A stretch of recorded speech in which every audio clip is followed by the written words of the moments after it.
வாழ்க வளத்துடன் அனைவருக்கும் அன்பான வணக்கங்கள்.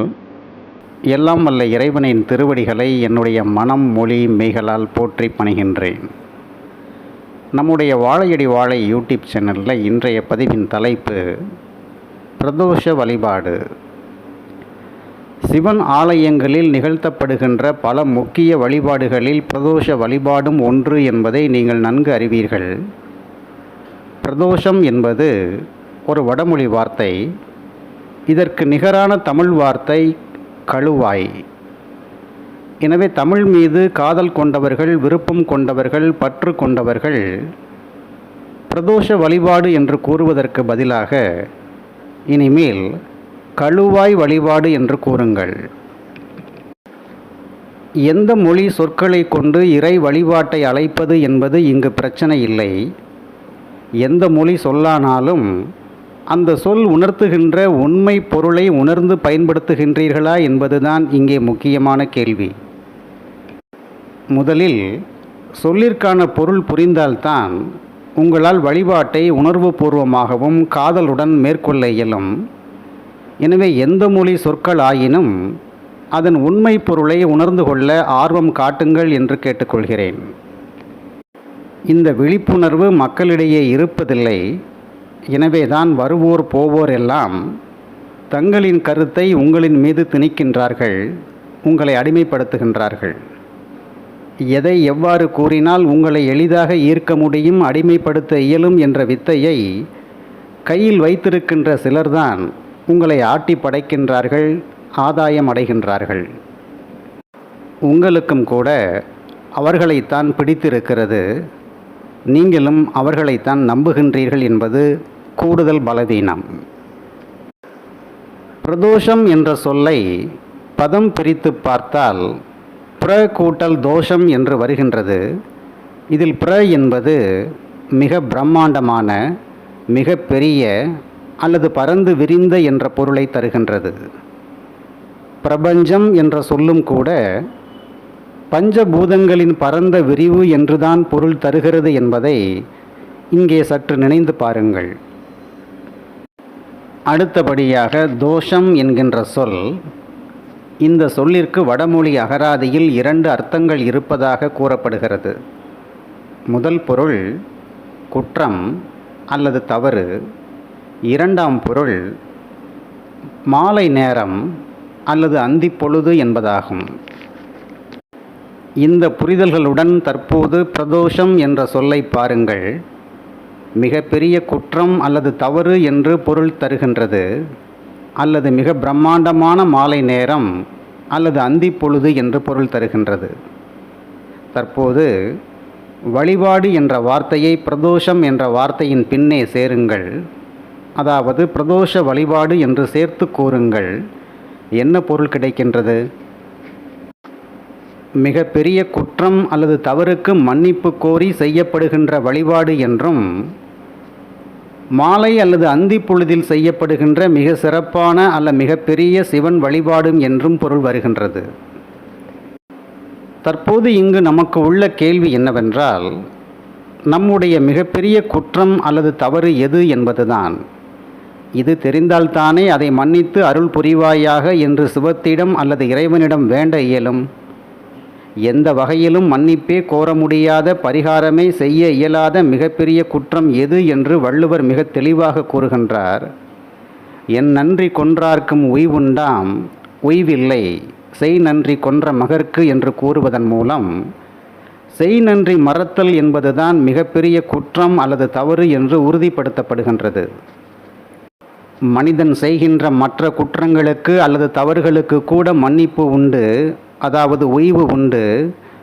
ஆனால் செய் நன்றியை ஒருவன் மறந்துவிட்டால் அதற்கு ஓய்வே கிடையாது, அதாவது மன்னிப்பே கிடையாது என்று குறள் கூறுகிறது. அப்படி என்ன மிகப்பெரிய குற்றத்தை அல்லது நன்றி மறந்த செயலை நாம் செய்துவிட்டோம் என்பதுதான் உங்களின் தற்போதைய கேள்வி. பதிலை பார்ப்போம்.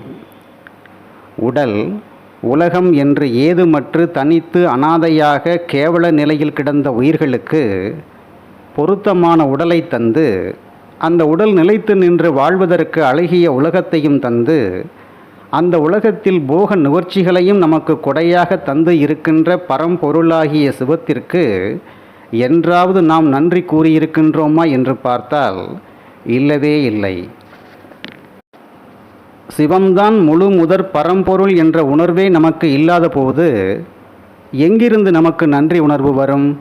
அதுதான் வரவில்லை. கடவுளின் இருப்பை நீங்கள் உணர்ந்து ஏற்கவில்லை. அச்சத்தின் காரணமாக கடவுள் என்று ஒரு பொருள் இருப்பதாக நம்புகின்றீர்கள். தவறு செய்தால் தண்டிக்கும் என்றும் கூறுகின்றீர்கள். அதாவது அரை குறை மனதுடன் கடவுள் இருப்பை ஏற்றுக்கொள்கின்றீர்கள். எனவேதான் ஆலயத்திற்கு சென்று நன்றி கூறுவதற்கு பதிலாக எனக்கு அது குறை இது குறை, பிறருக்கு அமைந்தது போல எனக்கு ஏதும் அமையவில்லை என்று சதா குறைபட்டு கொண்டு நிறைவு இன்றி ஒப்பீட்டு வாழ்க்கையை நாம் இன்று வாழ்ந்து வருகின்றோம். இவ்வாறு நம்முடைய வாழ்க்கையின் பெரும் பகுதி ஒப்பீடுகளிலேயே கழிந்து விடுகின்றது. எனவே நாம் கடவுளுக்கு நன்றி செலுத்த தவறியவர்கள் என்ற குற்றத்திற்கு ஆளானவர்கள் என்பதை முதலில் மனப்பூர்வமாக ஏற்றுக்கொள்ளுங்கள். மகிழ்ச்சியில் அல்லது இன்பத்தில் திளைத்திருக்கும் பொழுது இறைவனின் நினைப்பு நமக்கு வருவதே இல்லை. ஆனால் துன்பம் அல்லது துயரம் சூழும் பொழுது மட்டும் எனக்கு மட்டும் ஏன் இந்த துன்பத்தை தந்தாய் என்று இறைவன் மீது பழியை மிக மிக எளிதாக சுமத்தி தப்பித்து விடுகின்றோம். சிவம் உங்களின் புகழ்ச்சிக்கும் மயங்குவதில்லை, உங்களின் இகழ்ச்சிக்கும் வருந்துவதில்லை. அது புகழ்ச்சியையும் இகழ்ச்சியையும் கடந்து நிற்கின்ற ஆனந்த பொருள் என்று நம் அருளாளர்கள் கூறியிருக்கின்றார்கள். சற்று நுட்பமாகவும் ஆழமாகவும் சிந்தித்து பார்த்தால் நமக்கு ஏற்படுகின்ற இன்ப துன்ப அனுபவங்களுக்கு நாமே தான் காரணம், பிறர் அல்ல என்கின்ற பேருண்மை நமக்கு நன்கு விளங்கும். இதைத்தான் தீதும் நன்றும் பிறர் தர வாரா என்று நம் முன்னோர்கள் மிக தெளிவாக கூறி சென்றிருக்கிறார்கள். இதன் மூலம் உங்களுக்கு என்ன புரிய வேண்டும்? பரம்பொருளாக இருக்கின்ற சிவம் நமக்கு இன்பத்தையும் தருவதில்லை, துன்பத்தையும் தருவதில்லை என்று புரிய வேண்டும். இன்பம் துன்பம் என்கின்ற இரண்டும் நம் வினைக்கணக்கில் ஏற்கனவே இருக்கின்றது. இவைகளில் பொருத்தமானதை பொருத்தமான காலத்தில் எடுத்து கொடுத்து நம்மை நுகரச் செய்வது மட்டும்தான் சிவத்தின் பணியாக இருக்கின்றது என்று புரிந்து கொள்ள வேண்டும். குற்ற வழக்கில் தூக்கு தண்டனை விதிக்கப்பட்ட கைதியை சிறை பணியாளன் ஒருவன் தூக்கில் போடுகின்றான் என்றால் என்ன பொருள்? தூக்கில் போடுகின்ற தன் பணியை மட்டுமே அந்த பணியாளன் செய்கின்றான் என்று பொருளே தவிர அவன்தான் கைதிக்கு தண்டனையை வழங்கினான், உறுதிப்படுத்தினான் என்று கூற இயலுமா? கண்டிப்பாக இல்லை அல்லவா? அதுபோலத்தான் நாம் அனுபவிக்கின்ற இன்ப துன்பங்களுக்கு ஒருபோதும் சிவம் காரணம் அல்ல, நாமேதான் காரணம் என்கின்ற உண்மை புரிதல் வர வேண்டும். இந்த புரிதல் மட்டும் வந்துவிட்டால் சிவத்தை ஒரு நாளும் நிந்திக்க மாட்டீர்கள். இன்று மக்களிடையே ஒரு தவறான புரிதல் மிக மிக ஆழமாக பல காலமாக வேரூன்றி இருக்கிறது. அதாவது சிவம் தன் விருப்பத்திற்கு ஏற்ப இன்ப துன்ப அனுபவங்களை உயிர்களுக்கு வழங்குகின்றது என்று தவறாக புரிந்து கொண்டிருக்கின்றார்கள். சுயநலமிக்க சில கயவர்களால் இந்த புனைவு கருத்து மக்கள் மனதில் விதைக்கப்பட்டது. அந்த விதை இன்று வளர்ந்து அச்சம் என்கின்ற மிகப்பெரிய ஆலமரமாக உருவெடுத்து வளர்ந்து நிற்கின்றது. மக்கள் முதலில் இந்த தவறான புரிதலில் இருந்து வெளியே வர வேண்டும். அவ்வாறு வெளியே வரச் செய்வதற்கு எண்ணற்ற அருளாளர்கள் பல முயற்சிகளை செய்திருக்கின்றார்கள். ஆனாலும் இன்னும் மக்கள் முழுமையான அறியாமையிலிருந்து வெளியே வரவில்லை. பரம்பொருளாக இருக்கின்ற சிவம் எப்படிப்பட்டது என்ற உண்மையை தெரிந்து கொள்ளுங்கள். சிவத்திடம் கருணையும் கிடையாது, இரக்கமும் கிடையாது, பரிவும் கிடையாது, பாரபட்சமும் கிடையாது, விருப்பும் கிடையாது, வெறுப்பும் கிடையாது, எதிர்பார்ப்பும் கிடையாது. இவைகள் அனைத்தும் மனித உணர்ச்சிகள். இத்தகைய உணர்ச்சிகளுக்கு ஆட்பட்டால் அது கடவுளாக இருக்க இயலாது. எனவே சிவம் என்பது உணர்ச்சிகளை கடந்த உணர்வு மற்றும் ஆனந்த பொருள். இதை நன்கு உணர்ந்த நம் தமிழ் மரபு சிவத்தை தெய்வம் என்று கூறாமல் கடவுள் என்று கூறியது. கடவுள் என்றால் அனைத்திலும் கலந்தும் அனைத்தையும் கடந்தும் உள்ளவன் என்று பொருள். சிவம் குறித்த இந்த கருத்துக்களை கேட்டதும் சிலர் வரிந்து கட்டி கொண்டு சண்டைக்கு வருவார்கள். மீண்டும் மீண்டும் துளியும் அச்சமின்றி முழுமையான புரிதலுடன் கூறுகின்றேன், சிவத்திடம் கருணை, இரக்கம், பரிவு போன்ற உணர்ச்சிகள் இல்லவே இல்லை. இதுதான் உண்மை கடவுளின் உண்மை இலக்கணம். சிவத்திடம் கருணை இல்லை, இரக்கம் இல்லை, பரிவு இல்லை என்று கூறுகின்றீர்கள். அப்படியானால் சிவத்திடம் இருப்பது என்ன என்று கேள்வி கேட்பவர்களுக்கு திருமூலர் தெளிவான பதிலை கூறுகிறார். அன்பே சிவம் என்று கூறுகிறார். அன்பும் சிவமும் இரண்டென்பர் அறிவிலார் என்று சாடுகின்றார். சிறப்பான ஒரு பொருள் கையில் கிடைத்தால் அதை சிதைப்பதுதான் மனிதனின் பழக்கம். இதைப்போல நாம் தற்போது அன்பு என்கின்ற வார்த்தையின் பொருளையும் கொச்சைப்படுத்தி வைத்திருக்கின்றோம். கருணை, இரக்கம், பரிவு போன்ற உணர்ச்சிகளால் உந்தப்பட்டு செய்யப்படும் செயல்களை எல்லாம் அன்பு என்று தவறாக புரிந்து வைத்திருக்கின்றோம். உண்மை அன்பு எனப்படுவது பயன் நோக்கம் இல்லாதது, விளைவுகள் மீது பற்று கொள்ளாதது. நம்முடைய எந்த ஒரு செயலாவது பயன் நோக்கம் அற்று இருக்கின்றதா, விளைவுகள் பற்றிய அக்கறையின்றி செய்யப்படுகின்றதா என்று பார்த்தால் இல்லை என்று உங்கள் மனச்சாட்சி உங்கள் காதருகில் வந்து கிசுகிசுக்கும். பரம்பொருளாகிய சிவத்திற்கும் உயிர்களுக்கும் இடையே இருப்பது தொடர்பு அல்ல, உண்மை உறவு. தொடர்பு என்பது பயன் நோக்கத்தால் உருவாவது, உறவு என்பது அன்பின் மிகுதியால் வெளிப்படுவது. இதன் வாயிலாக நீங்கள் அறிய வேண்டிய முக்கிய உண்மை, நமக்கு இருக்கின்ற ஒரே உண்மை உறவு அல்லது நிலைத்த துணை சிவம் மட்டும்தான் என்பதுதான். நாம் இன்று உறவுகள் என்று கூறிக்கொண்டிருக்கும் அனைத்துமே உண்மை உறவுகள் அல்ல. இவைகள் அனைத்தும் தற்காலிக தொடர்புகள் என்று புரிந்து கொள்ளுங்கள்.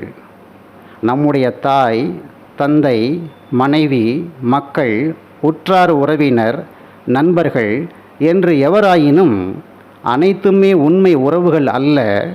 இவைகள் அனைத்தும் பயன் நோக்கத்தால் விளைந்த தற்காலிக தொடர்புகள் என்று புரிந்து கொண்டு உண்மை உறவான சிவத்தை நேசிக்க, காதலிக்க கற்றுக்கொள்ளுங்கள். நான் இவ்வாறு கூறியவுடன் அப்படியானால் தொடர்புகளை துண்டிக்கச் சொல்கின்றீர்களா என்று குதர்க்கமாக கேட்பார்கள். தொடர்புகளை துண்டித்து விடுங்கள் என்று நான் கூறவில்லை. இவைகள் அனைத்தும் உண்மை உறவுகள் அல்ல, தற்காலிக தொடர்புகள் என்று புரிந்து கொள்ளுங்கள் என்று கூறுகிறேன். இந்த புரிதல் வந்தால்தான் உண்மை உறவு எது என தேடத் துவங்குவீர்கள். பிரதோஷ வழிபாடு என்று ஒரு வழிபாட்டு முறையை உண்டாக்கி அதற்கென்று சில விதிகள் வகுக்கப்பட்டு அவைகளை கடும் சிரத்தையுடனும் கண்டிப்புடனும் முயன்று பின்பற்றுகின்றீர்கள். சிறப்பு, வரவேற்கின்றேன். ஆனால் வழிபாட்டின் முக்கிய நோக்கத்தை முற்றாக மறந்து போய்விட்டீர்கள். சிவம் உங்களின் வழிபாட்டின் சடங்கு சம்பிரதாய விதிகளை கவனிப்பதில்லை. மாறாக உங்களின் வழிபாட்டு நோக்கத்தை உற்று நோக்குகின்றது. உங்களிடம் பயன் நோக்கமில்லாத உண்மை காதல் இருக்கின்றதா என்று மட்டுமே பார்க்கின்றது. உங்களிடம் இருப்பது நிபந்தனையற்ற உண்மை காதல் என்று உறுதிப்படுத்தப்பட்டுவிட்டால் உடனே சிவம் தன் நிலையை விட்டு கீழிறங்கி வந்து உங்களை அரவணைத்து தன்னுடன் இணைத்து கொள்கிறது. எனவேதான் கண்ணப்ப நாயனார் செய்த அன்பு வழிபாட்டு முறையில் விதி மீறல்கள் பல இருந்தாலும் வீடு பேறு என்கின்ற முத்தியை சிவம் கண்ணப்பருக்கு வெறும் 6 நாட்களில் வழங்கியது. பிரதோஷ வழிபாடு செய்வதால் என்னென்ன நற்பயன்கள் கிடைக்கும் என்று தெரிந்து கொள்ளலாம் என்ற ஆர்வத்தில் பதிவை பார்க்க துவங்கியவர்களுக்கு இந்த பதிவின் கருத்துக்கள் சற்று ஏமாற்றத்தை தந்திருந்தாலும் நல்லதொரு மன மாற்றத்தை தந்திருக்கும் என்று உறுதியாக நம்புகிறேன். பிரதோஷ வழிபாடு ஏன் உருவானது என்பதற்கு சுவையான பல புராண கதைகள் இங்கே இருக்கின்றன. அவைகளில் ஏதேனும் ஒன்றை வலையாக விரித்து உங்களை அந்த மாய வலையில் சிக்க வைப்பது என்பது மிக மிக எளிது. ஆனால் நான் அவ்வாறு செய்தால் உண்மைகளை உரக்க கூற தவறியவன் என்ற குற்ற உணர்ச்சிக்கு இரையாகி விடுவேன் என்பதால் அவைகளை தவிர்த்துவிட்டு உண்மைகளை மட்டும் கூற முற்பட்டிருக்கின்றேன். இந்த கருத்துக்களை கூட நான் என் அறிவால் முயன்று கூறவில்லை. என் உள்ளிருந்து சிவம் அறிவிக்க வெளிப்படுத்தி இருக்கின்றேன். சிவத்தால் வழங்கப்பட்டவைகளை கொடையாக பெற்றுக்கொண்டு கொடை கொடுத்தவனையே மறந்து விடுவது நன்றி மறந்த செயல் அல்லவா? எனவே இந்த நன்றி மறந்த குற்றம் நீங்க, தோஷம் நீங்க சிவன் ஆலயம் சென்று செய்யும் வழிபாட்டு முறைக்குத்தான் பிரதோஷ வழிபாடு என்று பெயர். சரி, நம்முடைய வழிபாட்டை ஏற்று சிவம் மன்னிப்பை வழங்குமா? அன்பே உருவான சிவம் கண்டிப்பாக வழங்கும். எப்பொழுது வழங்கும்? எப்பொழுது நீங்கள் உங்களின் அகங்காரத்தை, அகந்தையை தனித்து தன் முனைப்பின்றி உங்களை முழு ஒப்படைப்பு செய்கின்றீர்களோ அந்த கணத்தில் சிவம் அதை வழங்கும். இதை செய்ய தவறிவிட்டு சடங்கு சம்பிரதாய விதிகளை கடுமையாக பற்றி கொண்டு செய்யப்படும் வழிபாடுகளால் அவனை ஒருபோதும் திருப்திப்படுத்திவிட இயலாது என்பதை மிக தெளிவாக புரிந்து கொள்ளுங்கள். இந்த உண்மை புரிதல்களுடனா இன்று பிரதோஷ வழிபாடு நிகழ்த்தப்படுகின்றது? கண்டிப்பாக இல்லை என்பது நன்கு உங்களுக்கு தெரியும். ஏராளமான பயன் நோக்கங்கள், எதிர்பார்ப்புகளுடன் தான் இன்று பிரதோஷ வழிபாடு பலராலும் செய்யப்படுகிறது. தொடர்ச்சியாக ஒரு குறிப்பிட்ட எண்ணிக்கை அளவு பிரதோஷ வழிபாடு செய்துவிட்டால் போதும் நீங்கள் நினைத்த காரியம் நிறைவேறும், நற்பலன்கள் உறுதி என்கின்ற பொய் செய்திகளை உங்களிடம் கூறி உண்மைகளை உணரவிடாமல் செய்துவிட்டார்கள். இனி வரும் காலங்களிலாவது விழிப்புணர்வுடன், உண்மை புரிதலுடன், உரிமையுடன், உண்மையான காதலுடன் பிரதோஷ வழிபாட்டை மேற்கொள்ளுங்கள் என்று கூறுகிறேன். பிரதோஷ நாட்கள் என்று குறிப்பிட்ட சில நாட்கள் மட்டுமல்ல, எல்லா நாட்களிலும் சிவன் ஆலயம் செல்லுங்கள். உங்களுக்கு வழங்கப்பட்டவைகளுக்கு தொடர்ந்து நன்றி கூறுங்கள். இந்த வழிபாட்டின் போது நீங்கள் எந்த ஒரு கோரிக்கையும் அவன் முன்னே வைக்காதீர்கள். ஏதேனும் கோரிக்கை வைத்தால்தான் மனதுக்கு திருப்தி என்று நீங்கள் கருதினால் குறைந்தபட்சம் பின்வருமாறு கூறுங்கள். நான் உன் குழந்தை, எனக்கு ஏதும் தெரியாது, எனக்கு பொருத்தமானவைகளை வழங்கு என்று மட்டும் கோரிக்கை வையுங்கள். இந்த கோரிக்கையும் கூட உங்களின் திருப்திக்கானது மட்டுமே என்று புரிந்து கொள்ளுங்கள். ஏனென்றால் உங்களுக்கு எது பொருத்தம், எது பொருத்தமற்றது என்பதை அவன் நன்கு அறிவான். சிவம் ஒரு நாளும் எந்த உயிரையும் விட்டு பிரிந்து நிற்பதில்லை. அது அனைத்து உயிர்களிலும், உயிரற்ற பொருட்களிலும் ஒன்றாய் உடனாய் கலந்து நிற்கின்றது. இது தவிர இவைகளை கடந்து தான் தனி என்ற நிலையில் தனித்தும் நிற்கும் ஆற்றல் உடையது. இந்த உண்மைகளை நன்கு புரிந்து ஏற்றுக்கொண்டு விட்டால் உங்களின் பிரதோஷ வழிபாடு சிறப்பான வழிபாடாக அமையும் என்பதில் எந்தவித சந்தேகமும் இல்லை. சிவத்திற்கு நன்றி கூறுவதற்கு நாள் நட்சத்திரம் எதற்கு? எல்லா நாட்களும் நன்றி செலுத்த உகந்த நாட்கள்தான். எனவே வாய்ப்பு கிடைக்கும் பொழுதெல்லாம் சிவத்திற்கு தொடர்ந்து நன்றி கூறிக்கொண்டே இருங்கள். பொருத்தமானவைகள் உங்களை வந்தடைந்தாலும் நன்றி கூறுங்கள். பொருத்தமற்றது என்று கூறி உங்களின் தேவைகள் சிவத்தால் நிராகரிக்கப்பட்டாலும் நன்றி கூறுங்கள். இவ்வாறு வாழ்நாள் முழுவதும் சிவத்திற்கு நன்றி கூறி வாழ்ந்தால் தினம்தோறும் நீங்கள் பிரதோஷ வழிபாடு செய்கின்றீர்கள் என்றுதான் பொருள். எனவே பிரதோஷ வழிபாட்டை இயந்திரத்தனமாக செய்யாமல் இதயபூர்வமாக செய்தால் இனிய வாழ்க்கை அமையும் என்று கூறி இந்த பதிவை நிறைவு செய்கின்றேன். நன்றி, வணக்கம், வாழ்க வளத்துடன். அவன் அருளாலே அவன் தாள் வணங்கும் மகிழ்ச்சியுடன் உங்கள் ராதாகிருஷ்ணன்.